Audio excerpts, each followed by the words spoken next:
하나님께서 But God이라는 제목을 삼고 이 부활 주일의 메시지를 함께 여러분들과 나누도록 하겠습니다. 우리 부활 주일 해피 이스터라고 인사를 하죠. 해피 이스터. 우리 한번 옆에 분들하고 한번 해피 이스터 한번 인사 나눌까요? 해피 이스터. 해피 이스터. 네, 해피 이스터. 이 말은 우리 주님 살아계십니다. 믿으십니까? 네. 너무나 감사하고요. 생각해 볼 때 예수님이 다시 사시지 않았다면은 교회가 존재할 이유가 없겠지요. 초대교회부터 시작이 되었는데 초대교회는 존재하지 않았을 것이고 오늘도 교회가 존재할 수가 없지요. 그런데 우리 주님이 살아계십니다. 살아계신 주님이시기 때문에 우리가 모일 때마다 우리가 믿는 예수는 죽으신 지 사흘 만에 부활하신 분이라고 고백하면서 우리는 사도신경, 믿음의 고백을 하고 있습니다. 그래서 살아계신 주님을 믿는다는 것이, 내가 믿는다는 것이 얼마나 감사하고 감격스러운지 모르겠어요. 오늘 본문의 말씀을 보면 이 말씀을 통해서 저에게는요, 신앙의 어떤 그 신조가 있어요. 모토가 있는데요. 그것은 But God이에요. But God. 그러나 하나님은. 이것을 영어로 표현하면 But God인데 오늘 본문도 우리가 읽은 본문도요. 우리나라 번역에서 사도행전 2장 24절에서는 어떻게 나와 있냐면은 하나님께서 이렇게 나와 있어요. 하나님께서. 이렇게 시작이 되지만 영어로는요. But God이라고 시작이 되고 있습니다. 저는 이 부활절 메시지를 묵상하면서 무슨 말씀을 전해야 될까? 주님의 몸된 교회를 개척하여서 10번째로 이제 부활주일 설교를 하게 되는데요. 그동안 부활절에 대한 중요한 내용들을 우리가 다루었지만 오늘 이 부활주일에는 무슨 말씀을 전할까 묵상을 하다가 그러나 하나님은 이 말씀을 전해야 되겠다는 마음이 좀 맴돌았습니다. 사실 잘 생각하면 그러나 하나님께서 But God, 이것이 부활주일의 메시지예요. 메시지. 여러분 생각해 보세요. 누가 죽었다. 누가 죽으면 끝이에요. 죽음은 끝입니다. 마침표가 찍어지는 순간이죠. 그런데 죽음에서 하나님이 당신의 독생자 예수를 살려주셨어요. 우리가 늘 고백하는 이 신앙의 고백도 다시 사신 예수님을 고백하며 믿고 있지 않습니까? 우리가 예배 그 앞부분에 불렀던 찬송과 찬양도 다 부활에 관한 그러한 주님에 대한 찬송이고 메시지였어요. 그러니까 죽음은 분명한 마침표이고 끝난 것인데 하나님은 아니라고 말씀해요. 아니라고. 끝난 게 아니라고 말씀을 합니다. 반전하시고 역전하시는 하나님이 새롭게 문장을 이어가시는 우리 하나님 아버지를 보게 돼요. 이것이 부활의 메시지입니다. 부활의 메시지.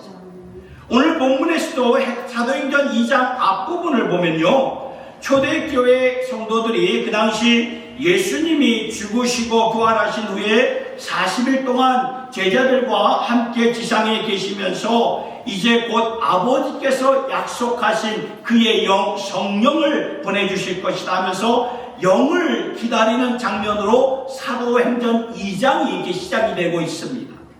그래서 예수님은 부활하신 후에 40일 동안 제자들과 함께 계시다가 하나님께로 올라가셨죠. 그리고 지금은 하나님 우편에 앉아 계신 주님, 그리고 거기서 저와 여러분들 우리들을 위해서 중보하고 계시는 주님을 우리가 믿는다고 고백하는 말씀이 바로 로마서 8장 34절의 이 말씀의 가르침인데요. 예수님이 승천하신 후에 열흘 후에 오순절 절기에 바로 성령님이 강타하십니다. 성령님이 임하세요. 그러니까 그 당시의 성경 기록을 보면 부활하신 예수님을 만난 사람은 약 500명쯤 되었는데 그게 약 500명 정도 좀 넘었는데요. 그런데 그날 마가의 다락방에서 성령을 기다리며 사모했던 분들은 120명이었어요. 120명. 그 120명에게 하늘에서 불같은 하나님의 영이 임하였고 그 영을 임하니까 제자들이 성령의 능력으로 말미암아 다른 방언으로 다른 언어로 말하기 시작했던 거예요. 그리고 거기에만 머물러 있을 수가 없어가지고 밖으로 나가지고 예수님의 말씀을 담대하게 전했던 것입니다. 그때가 유대의 명절이었습니다. 절기였습니다. 그래서 많은 유대인들이 모였고, 그리고 흩어져 있던 디아스포라의 유대인들이 이렇게 모였는데, 보니까 이 제자들이 그 성령의 능력으로 방언으로 말하는 것이 흩어져 지방에서 온 사람들의 그 언어를 가지고 말씀을 전하니까 그 사람들이 다들 깜짝 놀라는 거예요. 이 일은, 그럼 말하면서 이 일은 이미 하나님께서 약속하셨던 말씀이고, 구약 성경 요엘 선지자를 통해서 말씀대로 지금 그대로 일어난 것이다. 제자들이 이렇게 선포를 하는 거예요. 그러면서 요엘서 2장 28절의 말씀을 보니까 성령이 임하시면 성령으로 말미암아 노인들은 꿈을 꾸며 청년들은 환상을 보며 자녀들은 예언을 할 것이다. 이 말씀을 가지고 제자들이 이렇게 말을 한 거예요. 그런데 지금 하나님이 이미 약속하신 것을 너희에게 지금 보여주시고 있는 것이다. 그러면서 제자들이 예수님의 말씀을 그 유대인들에게 전했던 것이죠. 그러니까 여러분, 불과 50일 전에는 예루살렘 백성들이 어떠했냐면 예수를 십자가에 못 박으라고 소리를 쳤던 자들이고, 그리고 얼마 후에는 들려오는 소리는 예수의 무덤이 비어 있다는 소식이 들려오니까 이 예루살렘에 살고 있던 백성들이 그러면 예수가 말한 대로 그분이 다시 사신 것인가? 이러한 소문들이 막 이렇게 돌고 있을 그때에 지금 베드로가 사람들 앞에서 이 말씀을 전했던 거예요. 이것이 오늘 본문의 말씀이에요. 사도행전 2장 24절의 말씀인데, 하나님께서 예수를 사망의 고통에서 풀어 살리셨으니 이는 그가 사망에 매여 있을 수 없었음이라. 그러니까 예수는 사망에 매여 있는 분이 아니라는 거죠. 죽으면은 사망에 매여 있을 수밖에 없어요. 죽으면 끝입니다. 사망 권세가 압도하기 때문에 사망에 매여 있을 수밖에 없지요. 그런데 하나님께서는 당신의 능력으로 예수를 일으켜 주셨다고 베드로 사도가 지금 선포했던 거예요. 그러나 하나님께서 이것이 부활주일에서 오늘 우리에게 주시는 메시지인데, 그러나 하나님은 이 신앙이 오늘 우리에게 의미하는 것이 무엇인가? 두 가지만 좀 생각해보고 말씀을 정리하도록 하겠습니다. 첫 번째는, 그러나 하나님께서는 우리의 삶을 지금도 쓰고 계신다는 그 말씀이에요. 예수님의 삶을 보니까 이어가고 있어요. 끝난 게 아니에요. 이어가고 있구나. 예수님의 삶을 보니까 끝난 줄 알았는데 끝난 게 아니에요. 하나님께서 당신의 아들 예수의 그 스토리를 이어가고 계시는 것을 보게 됩니다. 예수님의 부활로 말미암아 새로운 시작이 이루어가고 있어요. 그러니까 인생의 스토리를 이어가신다는 말이죠.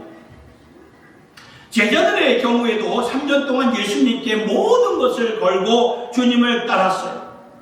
그러니까 제자들의 마음속에는 이분이야말로 우리가 기다렸던 이스라엘의 메시아다, 모든 것을 걸고 주님을 따랐는데요, 보니까 그 예수가 비참하게 끔찍하게 십자가에서 달려 죽으셨어요. 그 모습을 보니까 이 제자들의 마음이 어떠했겠습니까? 누구나 알 것 없이 이제 끝이구나, 이제는 더 이상 소망이 없구나, 너무나 상심이 되어가지고 그냥 제자들이 뿔뿔이 흩어졌던 거예요. 왜냐하면 그들 마음속에 모든 것이 끝났다라고 생각이 되었기 때문에. 그러나 하나님은 그 예수님의 스토리를 이어가셨던 거예요. 인간들은 끝났다고 말하지만 하나님은 그 스토리를 이어가셨던 거예요.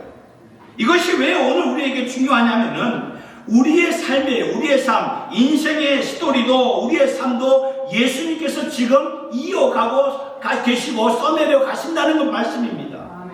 모든 것이 끝났구나 하는 순간에 아무런 이제 소망이 없구나, 아무런 소망이 안 보이는구나, 이런 순간에 하나님은 아니다, 아니야, 끝난 것이 아니라 이어가시는 분은 하나님이시다. 이어가신다는 말입니다. 제가 왜 이 말씀을 드리냐 하면은 예수님의 부활이 오늘 성도된 저와 여러분에게 어떻게 연결이, 어떻게 커넥션이 되는 것을 하나님께서 말씀에서 가르쳐 주시기 때문입니다. 로마서 8장 11절의 말씀을 보니까 이런 말씀이 있어요. 예수를 죽은 자 가운데서 살리신 이의 영이 너희 안에 거하시면 그리스도 예수를 죽은 자 가운데서 살리신 이가 너희 안에 거하시는 그의 영으로 말미암아 너희 죽을 몸도 살리시느니라. 엄청난 말씀이 엄청난 말씀. 로마서 8장을 암송하신 여러분 가운데 암송하신 분들은 이 말씀을 기억하고 계실 텐데요. 그러니까 하나님의 스토리가 이제 예수 안에 있는 우리의 스토리로 연결을 시켜 주신다, 그 말씀입니다. 모든 것이 끝났다는 순간 예수님의 스토리를 이어서 더 아름답게 영광스럽게 이어가시는 우리 하나님 아버지시라면은 우리 또한 모든 것이 끝났다, 더 이상 가망이 없구나, 더 이상 할 일이 있는 일이 없구나, 막막하구나 할 그때 하나님께서는 우리 인생의 스토리를 이어가신다는 그 말씀이에요. 결론이 안 났어요. 마지막 챕터를 하나님이 아직 안 쓰셨습니다. 그런데 우리는 다 쓴 것처럼 마침표를 피요리들을 찍고 주저앉고 상심할 때가 많지 않습니까? 여러분, 신약 성경이 원어가 헬라어로 쓰여졌어요. 헬라어로 신약 성경이 쓰여졌는데 이 헬라어에서 불가능이라는 단어는 영어로는 impossible이죠. 근데 헬라어 그리스어 말로는 아두나토스예요. 아두나토스. 이게 불가능이 헬라어 말로는 아두나토스입니다. 이 어근을 보면 이 아라는 말, A자가 이제 헬라어 아라는 뜻인데요. 아라는 단어는 이 헬라어 말에서는 부정적인 의미를 줍니다. 그리고 그 다음 구절 두나토스는 이 파워라는 뜻인데, 그러니까 이 아두나토스가 들어가면서 파워가 없다라는 뜻이에요. 그러니까 파워가 없는데 여러분 힘이 있겠습니까? 아무런 힘이 없어요. 아무런 능력이 없어요. 힘이 없기 때문에 불가능한데, 그런데 오늘 말씀을 보니까 그 사망이 예수 그리스도를 묶어놓을 수 없었다는 것입니다.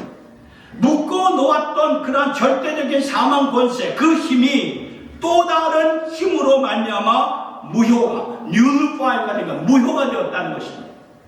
그러니까 불가능이라는 것은 힘이 없어서 안 되는 것인데, 불가능을 가능케 하는 것은 더 큰 능력이 임할 때만 가능한 것이죠. 하나님이 그렇게 임하셨다는 말씀이에요. 죽음 권세는 절대적인 권세인데 그 죽음 권세를 능가하는 능력으로 말미암아, 그래서 성경은 하나님에게는 능치 못할 일이, 불가능한 것이 없다고 말씀하고 있지 않습니까? 그러니까 사망 권세로 모든 것이 끝났습니까? 하나님은 아니다라고 말씀하고 있어요. 왜냐하면 더 큰 능력으로 오늘 저와 여러분에게 임하시는 우리 주님이 되시기 때문입니다. 무에서 유를 창조하신 천지를 만드신 하나님이시기 때문에 그분의 능력이 우리에게 임할 때 불가능이라는 것은 없어요. 그 말씀입니다. 여러분, 이민의 삶이 얼마나 참 이렇게 고달프고 힘들고 버겁습니까? 참 버겁지요. 때로는 힘들어서 좀 내려놓고 싶다, 또 주저앉고 싶다, 그런 마음이 들 때가 있어요.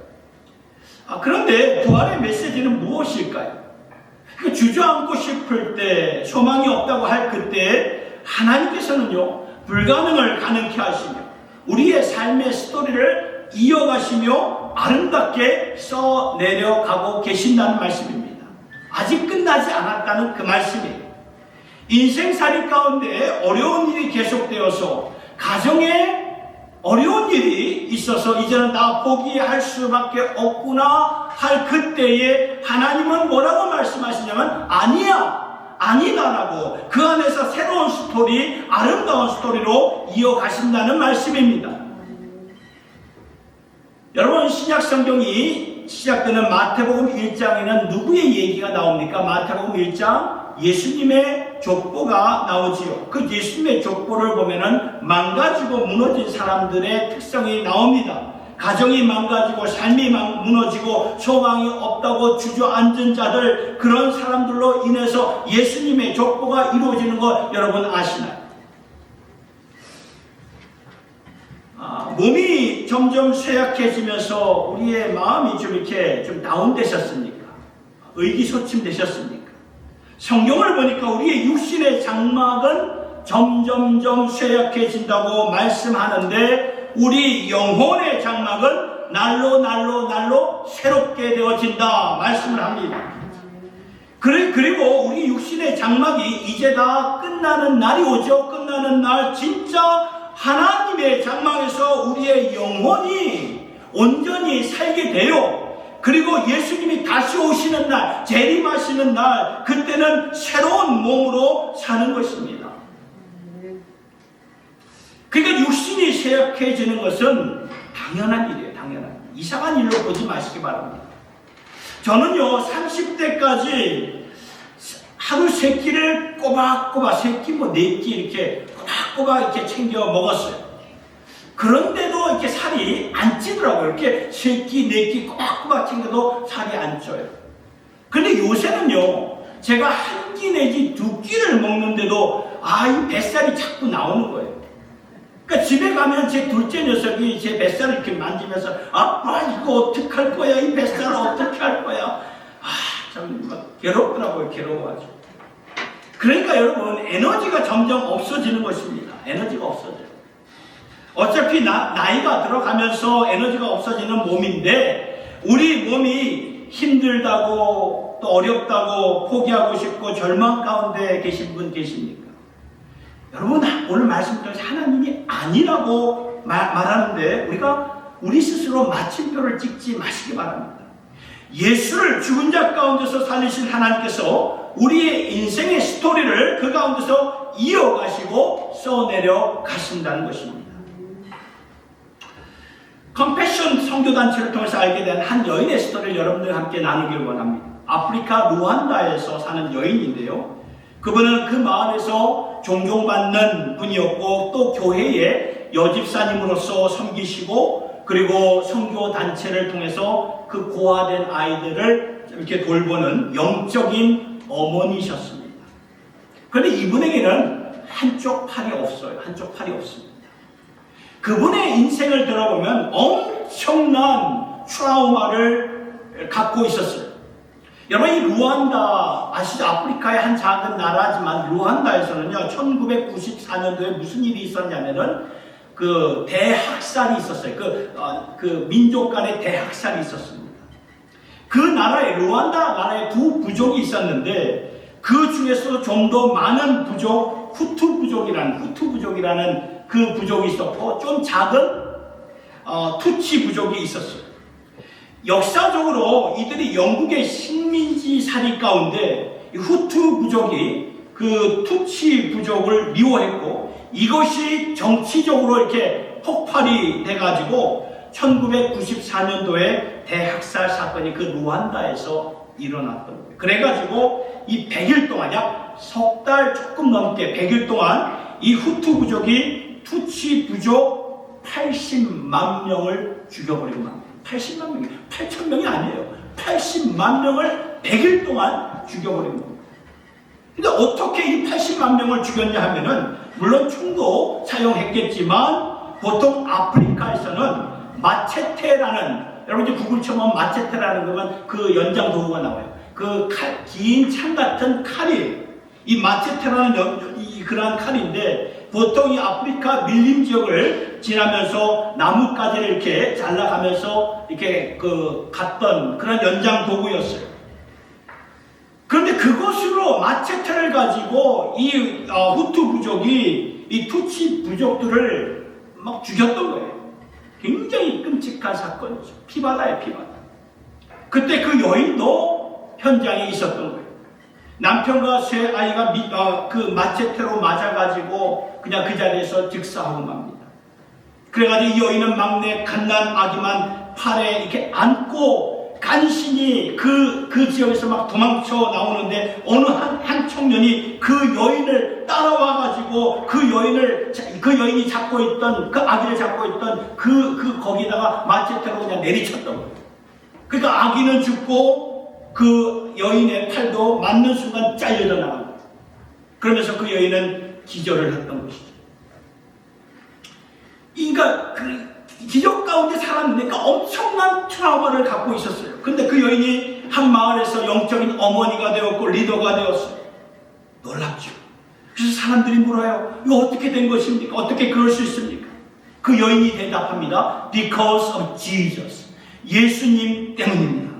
예수님이 아니었다면 나는 매일같이 머리를 풀고 찢어진 옷을 입고 마을 동네를 뛰어다니면서 소리를 지르면서 미친 사람처럼 휘젓고 다녔을 것입니다.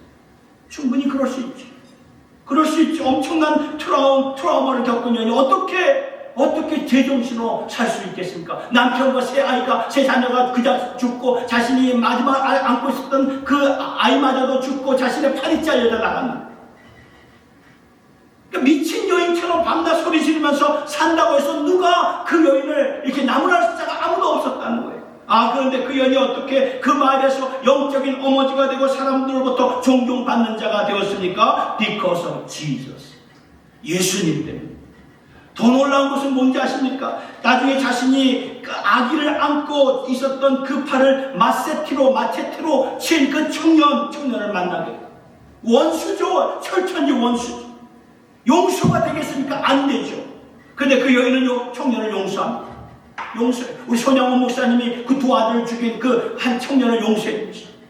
그리고 그 청년이 고아로 자랐기 때문에 결혼을 시켜주는 일까지 감당하게 됩니다. 여러분, 이 망가진 삶, 무너진 삶, 아무런 희망이 없는 삶, 막막한 삶, 미칠 수밖에 없는 그러한 사람. 그런데 하나님은 그러한 삶을 통해서도 당신의 아름다운 스토리를 써내려 가시는 우리 하나님이 되셨다는 것입니다. 이것이 부활하신 주님의 역사가 아니겠습니까? 죽음 가운데서도 살리신 주님의 역사가 그런 역사가 아닐까요? 여러분, 우리 주님은 오늘도 우리 인생의 스토리를 써내려 가고 계십니다. 그러니까 여러분들 주저앉지 마세요. 소망이 없다고 자포자기하지 마세요.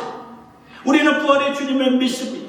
예수를 죽은 자 가운데서 살리신 하나님의 그 능력을 믿습니다. 그 능력 안에서 반드시 일어나 독수리처럼 날아오를 수가 있다는 것입니다. 일어나셔서 내가 믿는 예수, 내가 다시 사신 예수를 붙잡고 이 부활의 능력으로 말미암아 하나님이 여러분들을 통해 써내려 가시는 성령님의 주역들이 되실 수 있기를 예수님의 이름으로 축원합니다. 두 번째는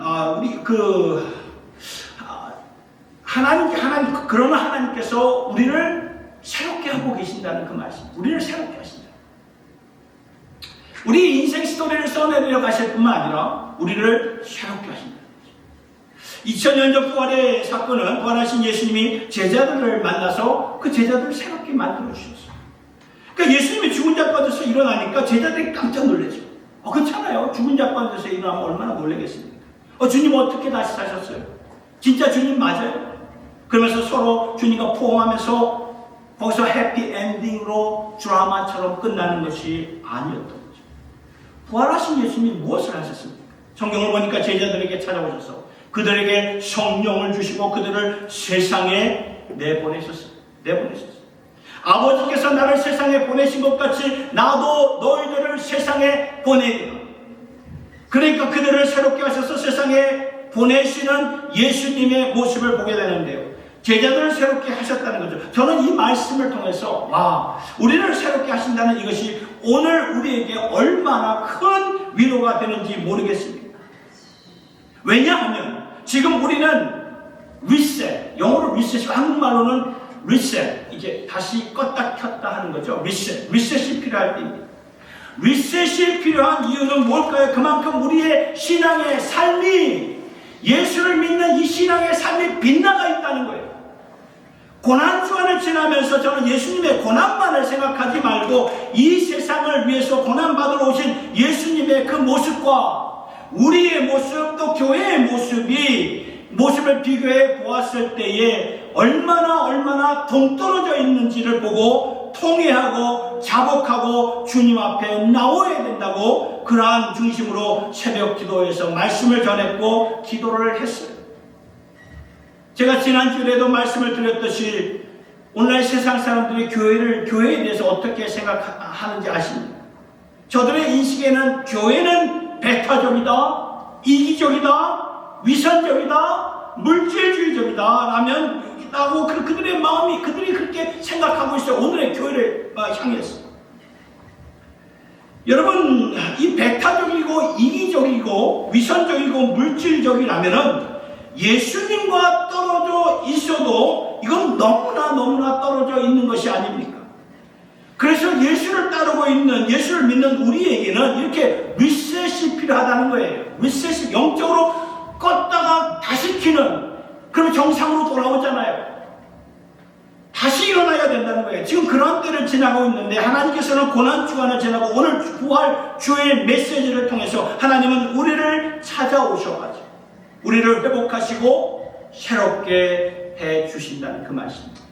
이 말씀이 오늘 우리에게 큰 위로가 되는 것이죠. 이게 부활의 메시지입니다. 여러분, 우리가 물리학을 다 공부하셨죠? 공부해서 알지만 어느 정도 이렇게 떨어져 있으면 각각 반대 방향으로 가게 되어 있습니다. 그래서 빨리 가는 방향 빨리 잡으면 돌이키면 돌아올 수 있지만 그 간격이 점점 멀어지면 돌아올 수가 없어요. 힘들어집니다. 주님의 교회에 대한 분명한 소망이 있지만 그러나 동떨어져 있습니다. 예수님의 마음도 동떨어져 있으면 소망이 점점 사라지는 것입니다. 그런데 부활의 주님이 이미 동떨어진 그 능력, 동떨어진 것을 부활의 능력으로 돌이켜서 새롭게 해주신다. 그 말씀입니다. 이 말씀이 너무나 감사한 거예요. 그래서 저는 구약시대에 활동했던 그 호세아 선자를 한번 생각해 보게 되었습니다. 국가적으로 나라적으로 하나님을 완전히 버리고 빗나갔던 모습으로 되어버린 나라와 백성들을 향해서 하나님의 가슴으로 외쳤던 이 호세아 선지자, 여러분 많이 들어서 아시겠죠? 호세아 선지자. 그는 계속 이미 물러간 유대 나라를 향해서 너희들 아직 늦지 않았다, 돌이켜라, 하나님께로 돌아와라 그러면서 호세아 6장 1절과 3절을 1절부터 3절을 통해서 놀라운 메시지가 있습니다. 1절을 보세요. 오라 우리가 여호와께 돌아가자. 여호와께서 우리를 찢으셨으나 도로 낫게 하실 것이요 우리를 치셨으나 싸매어 주실 것입니다. 하나님께로 돌아가자. 늦지 않았어. 비록 하나님께서 우리를 찢으셨으나 왜 하나님이 찢으셨을까요? 왜 하나님이 우리를 치셨을까요? 하나님이 찢으실 수밖에 없을 정도로 우리가 찢어진 모습이었던 거예요. 찢어진 모습이에요. 그러나 도로 낫게 하신다. 도로 낫게 하신다. 우리를 치셨으나 그렇지 않으면 우리가 정신 못 차리기 때문에, 방종하기 때문에, 내 생각대로 나가기 때문에 하나님이 우리를 치신 것은 여러분 우리를 정죄하고 죽이려고 치신 것이 아니에요. 싸매어 주시려고, 살려주시려고 우리를 치신 것이에요. 그래서 여호와께로 돌아가자. 2절을 보세요. 여호와께서 이틀 후에 우리를 살리시고 셋째 날에 우리를 일으키시니 우리가 그 앞에서 살리라. 여러분 이 말씀 가운데 이틀 후에 셋째 날에 어디서 많이 들어본 말이 아닙니까? 바로 예수님의 부활을 가리키는 말입니다. 부활을. 금요일에 십자가에 달려 죽으시고 이틀 후에 주일 아침에 부활하셨잖아요. 여기서 말씀하신 이틀 후에 그리고 셋째 날에 일으키시니 이것은 예수님의 부활의 컨셉을 갖고 빗나간 백성들에게, 빗나간 자들에게 하나님께서 적용하셨던 말씀이 되었던 것입니다. 이렇게 이미 끝날 정도로 무너지고 망가지고 부서졌지만 이튿날에 그리고 이틀 후에 셋째 날에 살려주실 분이 있다. 그 하나님이 너희도 살려주실 것이다. 여러분 하나님의 궁극적인 목적은 무엇입니까? 살리시는 거예요. 죽이시려는 게 아니라 살리시는 것입니다. 3절을 보세요. 그러므로 우리가 여호와를 알자. 히브리 단어로 야다예요. 야다. 힘써 여호와를 알자. 야다. 그의 나타나시면 새벽빛같이 어김없이 비와 같이 땅을 적시는 늦은 비와 같이 우리에게 임하시리라. 여러분 여호와를 알자. 이 알자라는 히브리어 단어 야다. 여러분 이 야다라는 이 단어는요 그냥 머리로 지식으로 지적으로 아는 정도가 아니라는 거예요. 여기서 알자라는 그러한 단어의 뜻은 인격적으로 알자, 가슴으로 알자, 또한 삶으로 알자, 그런 뜻이라는 거예요. 인격적으로, 가슴으로, 삶으로 알아야 된다는 말씀이에요. 부부가 서로를 알듯이 그때 사용하는 단어입니다. 그러니까 하나님을 우리가 떠났다고 두려워하면서 부담스러워하면서 멀리서 하나님을 우리가 견눈질하면서 보지 말고 하나님께로 달려가라. 힘써 여호와를 알자. 지금은 하나님을 알 때다. 가슴으로 알 때다. 가슴과 가슴이 만나가지고 그분을 알 때다. 하나님은 그것이, 그러한 중심, 그러한 마음, 그러한 모습을 하나님은 원하신다.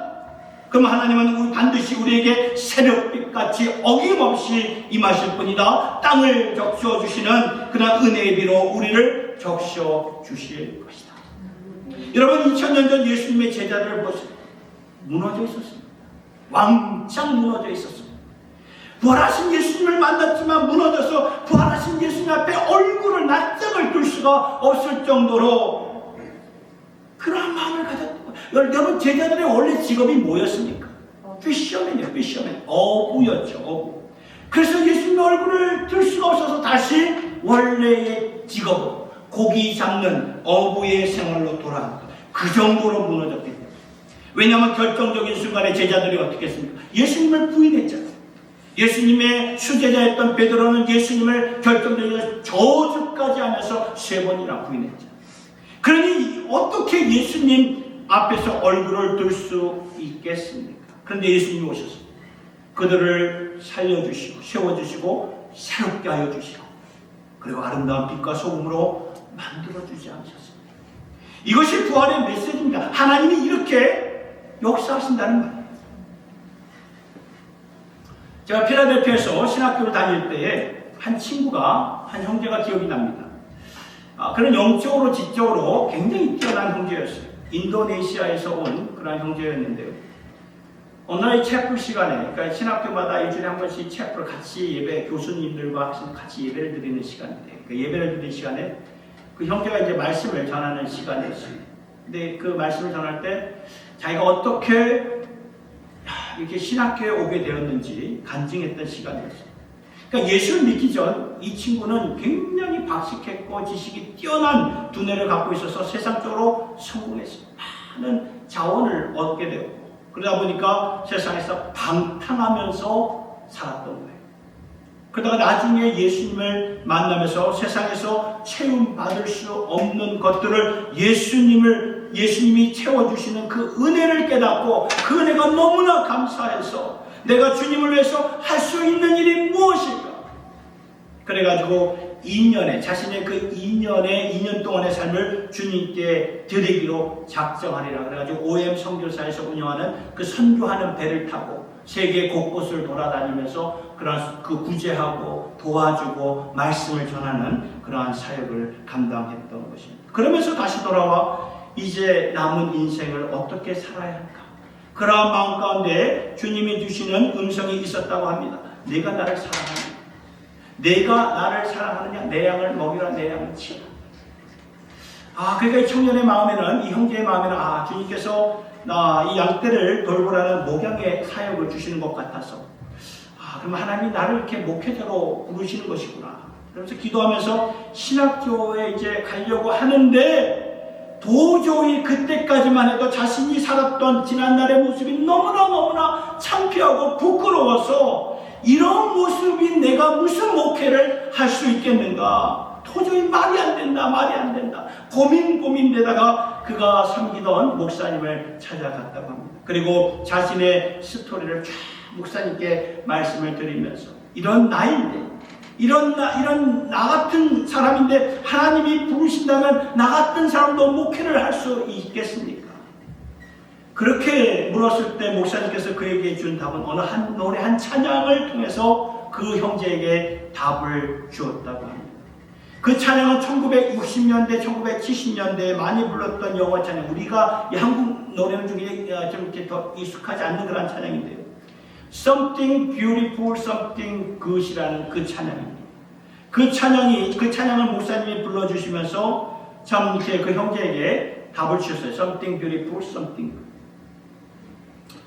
그 찬양의 내용은 바로 이것입니다.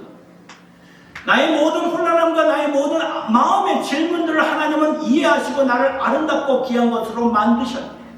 내가 하나님 앞에 드릴 수 있는 나의 모습은 망가지고 부서진 모습이었지만, 그러나 하나님은 나의 모습을 통해 아름답고 귀한 것으로 만드셨네. 그러면서 목사님의 대답은, 하나님은 너를 통해서 일하실 것이다. 여러분, 이것이 오늘 우리에게, 저와 여러분에게 주시는 말씀인 줄 믿으시기 바랍니다. 우리가 많이 주님께부터 떠나 있었어요. 많이 떠나 있었습니다. 알게 모르게 많이 망가졌습니다. 오늘날 교회들도 많이 망가졌어요. 그래서 애통하십니까?